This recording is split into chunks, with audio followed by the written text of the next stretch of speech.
Começando mais um Resenha 90, o seu podcast de futebol carioca, eu sou Samuel Benassi. E eu sou o Luiz Guilherme. E vamos para mais um giro da rodada dos clubes do Rio de Janeiro, começando por ele, o gigante da colina, Vasco da Gama, que veio de mais uma semana conturbada, que começou com uma derrota para o Palmeiras, é um jogo que o Vasco foi mandante, mas levou o jogo a Brasília, no estádio Mané Garrincha. Foi um jogo que até era de se esperar que o Vasco pudesse sofrer uma goleada, por exemplo. Desde 2015 o Vasco não ganha do Palmeiras, nunca venceu jogando no Mané Garrincha. E apesar disso, o placar foi pequeno, foi curto, 1-0 para o Palmeiras, que era uma derrota até esperada. Mas foi um confronto em que o Felipe Maestro, no comando da equipe, poupou o Verratti e o Coutinho para o outro jogo que a gente vai abordar aqui, contra o Puerto Cabello. Mas foi um jogo até parelho, surpreendentemente parelho, com algumas chegadas do Vasco que poderiam até tentar no gol. A principal foi um lance que o goleiro palmeirense, o Everton, tentou defender o cruzamento, a bola sobrou para o João Vitor, o zagueiro, que encobriu o goleiro, mas o lateral Giai conseguiu armar uma bicicleta e tirou o gol de uma forma bonita, até plástica. Porém, as chances do Vasco foram poucas. Então, mais uma vez, a equipe demonstrou em campo a falta de coesão dentro de campo, de técnica, não vive um bom momento dentro de campo e o resultado foi pequeno até para o que poderia ter sido. Eu sou bem contra poupar jogadores para jogos que não é que não vale nada. Claro que a Sul-Americana é a prioridade do Vasco, segundo o presidente Pedrinho. Mas um jogo importantíssimo, cara, contra o Palmeiras. Acho que o Verratti e o Coutinho não podem ser poupados assim a qualquer instante. Que nem aquela questão no jogo, na época do Carille, contra o Corinthians, eu sou totalmente contra poupar, ainda mais nesse começo de Campeonato Brasileiro. Tem que focar em fazer 3 pontos. Talvez se o Coutinho e o Verratti estivessem em campo, poderia ter sido um empate, quem sabe. Não sei, acho difícil. Talvez o Vasco teria perdido do mesmo jeito. Mas enfim. E também isso só mostra que o Vasco não tem um substituto pro Verratti, né? Teve que colocar o Ryan, improvisado ali como centroavante. Ele não é centroavante, ele pode até fazer ali um segundo atacante, mas eu não vejo ele muito como centroavante. Não tá vivendo um bom momento o garoto Ryan, que é muito bom de bola. Mas assim... E o que mais me preocupou no jogo foi a questão da falha do Hugo Moura. Porque, né, sabemos que o Fernando Diniz está bem próximo do Vasco, né? Depois a gente vai falar disso. E ele gosta muito dessa saída curta ali, com o volante descendo para fechar como terceiro zagueiro, né? O time descendo mais para buscar a bola e na troca de passes chegar até o campo adversário. Aí como é que ele vai chegar e introduzir um estilo de jogo que os jogadores não estão muito acostumados, não sabem muito bem fazer isso? Por exemplo, essa falha do Hugo Moura, claro, quem começa fazendo isso, o time jogando atrás ali, ele corre esse risco de perder a bola e tomar um gol, assim como o Fluminense já teve alguns problemas desse e outros times também que fazem essa saída de bola. Então, cara, me preocupa um pouco, assim, eu não sei se vai dar certo, eu tô confiante, assim, eu quero que dê certo pro Vasco sair dessa e não ter esse risco de cair, porque hoje, se você perguntar pro torcedor, o medo é esse, é cair mais uma vez. A questão de o Vasco não conseguir jogar desse estilo, parece que o Vasco não consegue jogar em nenhum. Não tem ali um caminho dentro de campo, uma tentativa, é sempre algo baseado em improviso, em contra-ataque. Não tem uma marca de um treinador, até porque o trabalho do Carille foi muito fraco ao ponto dele ser demitido. Então, o Vasco, que já tinha um treinador, não conseguia ir bem, e agora com esse improvisado, né, o Felipe Maestro improvisado, não também continua nesse problema, né? E a outra partida que, mais uma vez, o Vasco jogou muito mal e sofreu uma goleada foi na Venezuela, contra o Puerto Cabello, que levou 4 gols e fez somente um na quarta-feira, às 7 horas. Que foi um vexame, um dos maiores vexames dos últimos anos do Vasco, sem dúvida. E foi um Vasco sem organização, que continua essa sequência de partidas ruins. E tem alguns fatos curiosos, tipo o gol de Gerardo Padrón, que tem apenas 1,59m, uma jogada aérea em cima do Vasco, que é cômico, mas só mostra como o Vasco precisa tomar um rumo, não tá no lugar certo. Cara, foi, acho que a maior vergonha que eu vi do Vasco nesses últimos anos, assim. Olha que eu vi bastante vergonha do Vasco. Foi 5-1 pro Avaí, 5-0, se não me engano, 4-0 contra o Criciúma, 6-1 pro Flamengo, mas, cara, pro Porto Cabello, da Venezuela, assim, é um tapa na cara do torcedor. Fica até tarde vendo o time, perde o tempo se dedicando para torcer pro clube, compra a camisa oficial, vai no São Januário e, cara, o time jogar dessa forma É uma sacanagem, cara. Desculpa até o termo, mas é a falta de respeito com o torcedor. Eu não sei como, sei lá, ficou o vestiário depois disso, mas, cara, é surreal, assim. O Diniz vai ter um trabalho muito intenso, né? Bom que ele é psicólogo e vai tratar desses jogadores aí como ninguém. Né? Brincadeiras à parte, mas, cara, o Vasco jogou muito mal. Tava dando pena de ver o jogo. Eu assisti o jogo e falei, cara, esse time do Vasco tá dando pena de ver. Dando pena de ver. Imagina pro torcedor, cara, que viu um time campeão da Libertadores, time campeão brasileiro, aqueles times jogando muito, e aí ver isso, cara. É uma sacanagem. E foi um jogo que o Verratti e o Coutinho foram poupados para atuar nesse jogo, mas que não fizeram nada, não conseguiram ter uma boa atuação. A questão da saída de bola também, novamente, teve um problema. Um dos gols aconteceu nessa troca de passes, no erro do João Vitor, ali no setor defensivo. Parece que os jogadores tentam se livrar da bola e jogam pro outro colega da própria equipe tentar resolver e tirar a responsabilidade de si. Então, o que você falou do Diniz, a brincadeira dele ser psicólogo, é real. Os próprios bastidores da equipe são complicados. Os últimos momentos os últimos anos, né, têm sido ruins para o Vasco. E quanto mais tempo perdura essa fase, mais difícil deve ser. E falando em momento, na Sul-Americana o Vasco agora está em segundo lugar, depois dessa derrota, com 5 pontos. E o primeiro colocado é o Lanús com 8 pontos, 3 de diferença. Que o Vasco pode até conseguir, tem mais 2 jogos pela frente. Só que essa classificação em segundo lugar, apesar de avançar, o Vasco vai ter que enfrentar o time da Libertadores. E se não está conseguindo enfrentar o Puerto Cabello de igual para igual, até levando goleada, é complicado de se imaginar que o Vasco vai ter alguma chance contra o time que veio da Libertadores. E imagina o cenário, cara. Não que eu queira que aconteça, porque eu torço para os cariocas sempre passarem em todas as competições. Mas já pensou o Vasco? Fica em segundo colocado na Sul-Americana e pega um Flamengo que está hoje em terceiro, que eu acho que vai se classificar, a gente vai falar disso no Flamengo. Mas pega um Flamengo em terceiro, ou pega um Botafogo, que fica em terceiro ali, tomara que não, mas provavelmente pode ficar. Cara, já pensou o Vasco passar na Sul-Americana e ter que pegar um carioca, ou pegar um brasileiro, ou pegar um time melhor, cara? Vai tomar goleada de novo, cara. O time não tá bem. E agora a gente vai falar um pouco das notícias que aconteceram do Cruz Maltino. Uma delas é a contratação de Fernando Diniz, de acordo com o GE, que ainda não foi anunciado pelo clube. Porém, segundo as informações, o Diniz é o novo técnico do Vasco. Após 11 dias de negociação, elas acabaram na quinta-feira com o acerto dos últimos detalhes e o contrato será válido até dezembro de 2026. Amado e odiados por muito, Fernando Diniz teve trabalhos complicados, como aquele de São Paulo, mas teve o trabalho que garantiu uma Libertadores ao Fluminense, que eu imagino que para o vascaíno seria um grande sonho conseguir uma Libertadores sob o comando do Diniz, gostando ou não dele. Mas é claro que não é a salvação da equipe, mas é um dos melhores nomes disponíveis, né? Apesar de não ser um grande nome do futebol, ser bastante contestado, é a melhor oportunidade que o Vasco teve, de todos esses nomes e rumores. Então é um dos acertos, pode ser considerado um dos acertos dessa gestão muito criticada do Pedrinho. Eu queria muito que ele desse certo, mas eu vou te falar que, no fundo, eu gostaria que acontecesse mais ou menos o que aconteceu no passado com o Rafael Paiva, de subir um técnico novo. Né? Por mais que o Rafael Paiva agora não esteja mais empregado. Mas eu queria que subisse um técnico novo para surgir novos treinadores. Né? O Felipe já tinha sido treinador há um tempo atrás do Volta Redonda, mas não foi muito bem. Mas eu queria ver um novo treinador surgir. Mas, cara, todo mundo sabe que eu gosto muito do Diniz, o estilo do jogo dele é ousado. Ou pode dar muito certo, pode dar muito errado, mas tomara que dê muito certo. Eu tô até um pouco confiante, assim. É que a matéria, o time que o Vasco tem, não ajuda também. Mas eu acho que o Diniz vai dar um jeito nesse time. Tem que focar em vitórias. O Diniz tem que pensar em ganhar jogos ali de 1-0 mesmo. Tentar se fechar um pouco mais. Claro, sair jogando, mas não ficar expondo tanta zaga, porque já percebe que o time do Vasco não tem uma linha defensiva tão boa, tão organizada. Então, assim, saber se fechar lá atrás primeiro, saber sair jogando, aprender esses passo a passos, né? Ele gosta muito desse jogo de aproximação, então o Vasco vai começar a jogar um pouco mais os pontos mais próximos, fechando pelo meio. Cara, eu tô com expectativa alta porque eu gosto muito do Diniz, mas tem que ser um pouco realista, mano. Aquela questão do Diniz precisar de tempo, talvez o Vasco não seja o time perfeito para isso, porque não tá na zona de rebaixamento, mas a mesma pontuação dele é do Fortaleza, que já está na 17ª colocação. Então, o Diniz, que é um técnico que é conhecido por precisar de um tempo para implementar essas ideias, vai ter aí o Mundial para fazer isso, só que o Mundial é só um mês. Não dá para ele fazer um milagre também.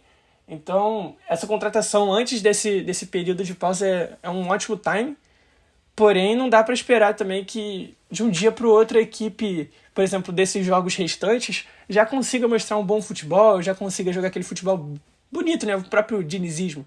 Então, é complicado pedir paciência para a torcida do Vasco, mas nesse caso, provavelmente é o que deveria ser pedido nesse contexto. Mano, acho que Vasco deu. Tá, é isso que eu falo.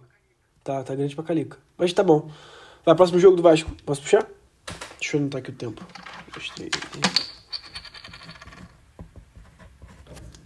Os próximos jogos do Vasco serão no sábado, dia 10, contra o Vitória, pela 8ª rodada do Brasileirão, em Salvador, o jogo, no Barradão.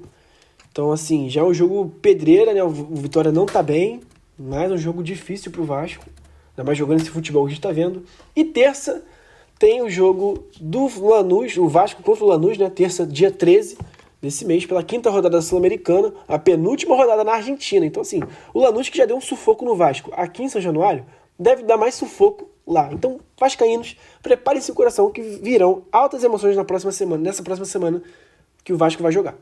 Um jogo essencial, porque o terceiro e o quarto colocado, né, abaixo do Vasco, tem um ponto só de diferença. E o Vasco precisa ganhar. Precisa ganhar.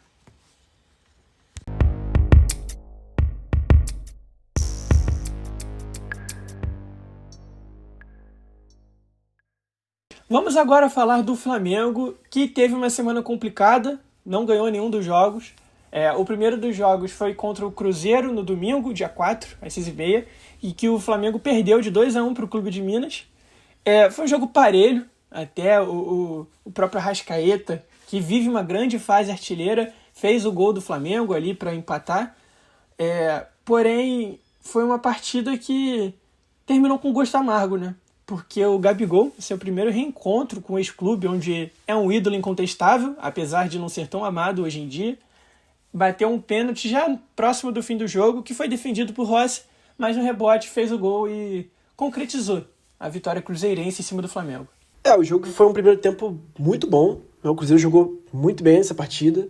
A gente tem que dar méritos ao adversário quando joga melhor do que o Flamengo, ou qualquer outro time carioca. O Cruzeiro foi muito bem, golaço do Caio Jorge. A bola quicou ali na frente do Rossi, muito torcedor falou que foi falha, mas eu não achei. O Flamengo achou um gol com, de novo, a Arrascaeta, que tá brilhando, tá numa fase artilheira, tá jogando muito.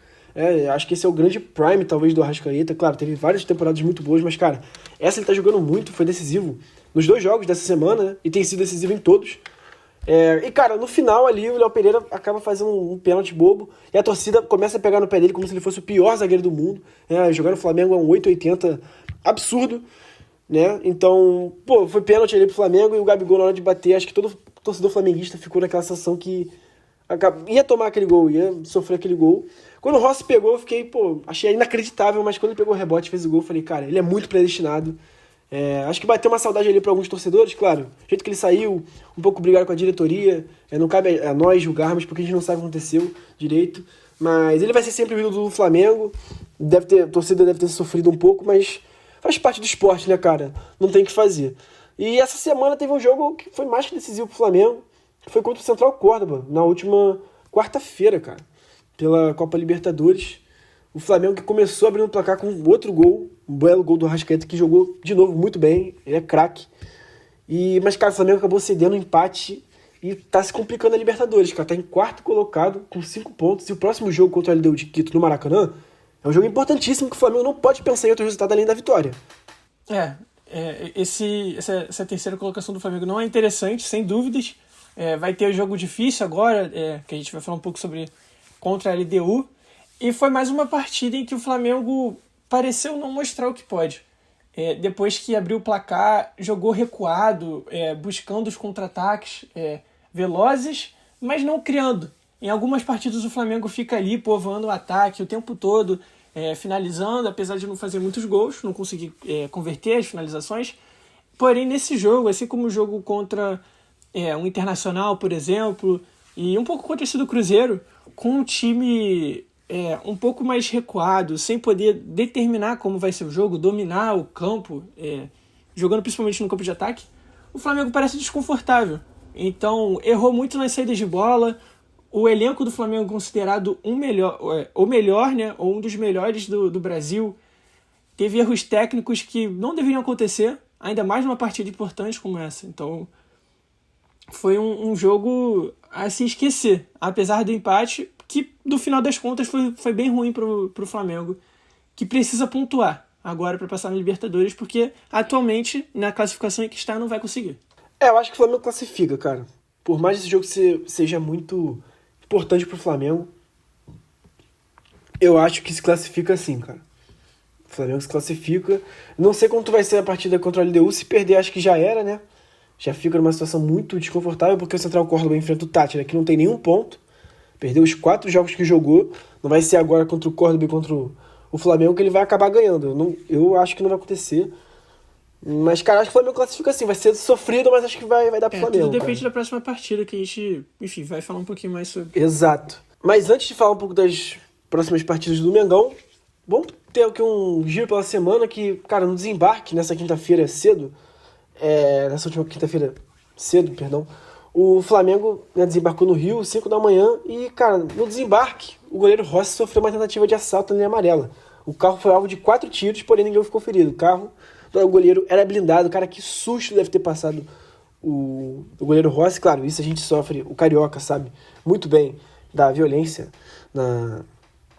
na capital, no estado como um todo. É um problema governamental aí que, infelizmente, a gente só deseja dias melhores pra gente, né, pro povo carioca, pro trabalhador que sofre esse tipo de violência todos os dias, cara. Vou deixar um pouco de lado aqui o futebol pra falar um pouco de um assunto sério. É bem chato, mas infelizmente a gente tem que cobrar as nossas autoridades. Mas voltando a falar de futebol, o Jorginho parece estar bem encaminhado, segundo o GE, e deve assinar com o Flamengo entre os dias 5 e 6 de junho. Ele que deve rescindir o contrato dele com o Arsenal, né, que a temporada do futebol inglês acaba no dia 25 de maio, né, e ele que vai casar, então ele vai casar e depois ele já volta já vem pro Rio de Janeiro para fechar com o Flamengo. O homem vai chegar apaixonado no Mengão e tem tudo para chegar jogando muito, porque ele é muito bom. O Jorginho é muito bom e vai acrescentar muito. É uma ótima contratação. É uma ótima contratação para a equipe, ainda mais pensando também no Super Mundial. O jogador já acostumado recentemente a jogar contra europeus. Claro que não vai garantir a chance, mas é uma peça importante. E os próximos jogos do Flamengo, agora nesse sábado, dia 10, contra o Bahia pela 8ª rodada do Brasileirão, no Maracanã, às 9 horas. Primeiro reencontro de Felipe Luiz com o Everton Ribeiro, hein? Jogadores que jogaram juntos bastante tempo nesse Flamengo. E na quinta-feira, dia 15, contra a LDU pela 5ª rodada da Libertadores no Maracanã também. Cara, é o jogo do ano do Flamengo até o momento, né? Podemos chamar de jogo do ano, né? Com certeza. Falando agora do Botafogo, que começou essa semana perdendo para o Bahia em Salvador. O time jogou um futebol muito fraco. Mastriani, que é um centroavante de área, fez um papel de ponta esquerda ali. Era muito mais fácil colocar um ponta para jogar, estrear já o Nathan Fernandes jogando, ou colocar o Jefinho já jogando, enfim. Não sei o que passa na cabeça do Renato Paiva. Está sendo muito criticado pelo torcedor, mesmo com a vitória contra o Carabobo depois, na terça-feira, que a gente vai falar um pouco depois. Ele não passa confiança pro torcedor, não passa confiança para ninguém que assiste esse Botafogo. O time não jogou bem contra o Bahia de novo, tentou criar no final, teve fortes emoções com o John sendo expulso e o time já tendo feito as 3 substituições. Mas, cara, assim, o time parece que tá largado, não sabe para onde vai, não sabe criar. Eu não tô gostando de ver esse Botafogo, o torcedor não tá gostando de ver esse Botafogo. John Textor, se você está escutando, por favor, comece a correr atrás de outro técnico. Eu acho que ele não fala português, mas é verdade. O time não tem uma cara. Teve aquela mudança que o Renato promoveu do clube jogar com 4 jogadores ali na frente, 2 centroavantes, né? Fazendo um 4-2-4, mais ou menos, com os laterais participando bastante. Mas foi um jogo que surpreendeu, que foi bem. Assim como a estreia do Botafogo contra o Palmeiras surpreendeu, foi bem, apesar de não ter vencido. Mas que com o tempo caiu no marasmo, se tornou um time um pouco óbvio. E hoje em dia o Botafogo não tem um esquema, um time titular que seja ali considerado a equipe ideal, os 11 ideal. E é claro que o treinador tem culpa disso, as más atuações dos jogadores também. Porém, o Botafogo hoje convive com algumas ausências muito importantes. O Barbosa, o zagueiro, o Savarino, o Bastos há muito tempo, o Maestriani, que agora também se lesionou, o Santiago Rodrigues, o Matheus Martins, mesmo que não é um grande titular da equipe, mas que está ausente por um tempo. Então a equipe que já não tinha uma cara, que já não vinha bem, perdeu jogadores importantíssimos e não fez uma boa temporada de contratações, né? Uma boa janela de contratações, na verdade. Então essa ausência de reforços e os poucos reforços que tem, alguns fora de campo, lesionados, só prejudica mais ainda esse trabalho que hoje em dia é considerado medíocre. O Botafogo hoje corre um certo risco na Libertadores, apesar de pequeno. Cara, eu acho difícil. Tipo assim, vai depender da próxima partida na Libertadores, que nem o Flamengo. Próxima partida do Botafogo na quarta-feira, dia 14, contra o Estudiantes, no Engenhão. Então, assim, o Botafogo precisa vencer esse jogo pra seguir vivo, cara. Pra sonhar em ganhar, em classificar. O Botafogo hoje está em terceiro, com um ponto atrás só da Universidade de Chile. Porém, a gente vai falar um pouco do jogo contra o Carabobo, da vitória contra o Carabobo, que pode ser considerada uma vitória culposa, que aconteceu na última terça-feira, que o Botafogo venceu por 2-1. Foi uma partida esquisita na questão do elenco. Existiam alguns jogadores improvisados, né? Além dos zagueiros reservas, o Cuiabano, que é um lateral, jogou como meia esquerda, e o Jefinho, que é um ponta esquerda, atuou como meia direita. Então, é o que a gente falou, o treinador não vem muito bem na forma que escala, porém não tinha muito o que fazer, não tem muitos jogadores para repor, então ele precisou improvisar. O jogo foi ruim, o Botafogo não foi bem, só conseguiu atacar com ataques, precisou que houvesse esses momentos, e foi uma vitória complicada. Se você olhar só o resultado foi bom, 2-1 fora de casa, porém não reflete como foi o jogo dentro de campo. Me preocupa um pouco, apesar do momento do Botafogo ser um pouco melhor que o do Flamengo na questão dos pontos na Libertadores, essa próxima partida contra o Estudiantes é muito importante para o Botafogo. Se não vencer essa, vai correr sério risco de não passar, dependendo do resultado da Universidade de Chile, que joga contra o Carabobo, que só conseguiu um ponto nessa competição. Temos que aguardar cenas dos próximos capítulos, cara. O Botafogo ainda vai ter um jogo nesse domingo, dia 11, contra o Internacional, no Newton Santos também, às 8 horas, que é outro jogo difícil, o Internacional que vem de derrota na Libertadores. Não vai facilitar a vida do Botafogo. E na quarta-feira, dia 14, contra os Estudiantes da Argentina, também no Newton Santos, no Engenhão, às 9h30, que é também, assim como o jogo do Flamengo, na quinta, é o jogo do ano até o momento para o Botafogo. Sobre a questão do Brasileirão, só um pequeno comentário. O Botafogo hoje está em 12º, com metade dos pontos do Palmeiras, que é líder. Então, para quem imaginava que o Botafogo, atual campeão do Brasileirão, fosse disputar, o Botafogo vai mal. Começa mal, tem somente um ponto a mais do que o número de partidas, o que é muito ruim. Somente 8 pontos em 7 jogos. Então o Botafogo ainda não... Demorou para começar um ano, mas ainda não engrenou. Indo agora para o Fluminense, né, que começou com uma vitória nesse começo de semana, e depois perdeu na Sul-Americana, complicando um pouco a vida do time, né? O time venceu do Sport pelo Brasileirão no último sábado, dia 3 de maio, às 6h30, no Maracanã. O Fluminense pegou a Lanterna Sport, que até o momento não venceu nenhum time. O time começou perdendo, né? E aí depois conseguiu a virada com o John Arias, que foi o grande jogador dessa partida. Ele que consegue desequilibrar muito com seu alto futebol, assim como a gente fala do Arrascaeta, que está jogando muito no Flamengo. O John Arias está jogando demais também no Fluminense. É o jogador que desequilibra essa falta do Germancano. Ele que está sendo a grande referência, já está sendo a grande referência do clube desde o ano passado, também desde o início do ano, quando o Ganso ainda não tinha voltado por conta daquele problema no coração. Ele deu 2 assistências, uma para o Serna e para o atacante EV.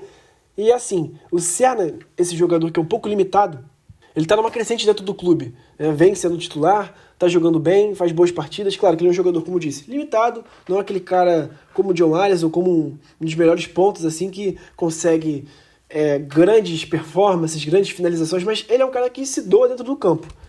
São 3 pontos que são importantíssimos nesse decorrer da temporada, como eu sempre digo. É sempre importante os times como Fluminense, Vasco, que sofreram muito ano passado. O Vasco vem sofrendo bastante há uns anos, mas esses clubes, até o Botafogo esse ano, que não está numa crescente tão boa, mas tem tem um elenco melhor do que os 2 outros rivais aqui do Rio. É sempre importante, cara, esses 3 pontos, porque lá na frente, por conta do Sul-Americano, Copa do Brasil, até Super Mundial, no caso do Fluminense, lá na frente esses 3 pontos contabilizam muito. Então é muito importante, de extrema importância, que vençam esses jogos, ainda mais fáceis assim, contra o Lanterna, dentro de casa, diante da torcida. Exato. E apesar dessa boa vitória conquistada em cima do Sport por 2-1, o Fluminense perdeu para o San José, na Sul-Americana, como a gente falou, jogando na Bolívia, no dia 8, quinta-feira. E foi uma derrota que, apesar de não acabar com as chances da equipe, pode complicar um pouco, né? O Fluminense, que tinha vencido esse mesmo time jogando em casa por 5-0, a maior goleada desse período do Renato Gaúcho, que desde então os jogos têm tido poucos gols. Foi um time reserva jogando na altitude, que sofreu também com isso.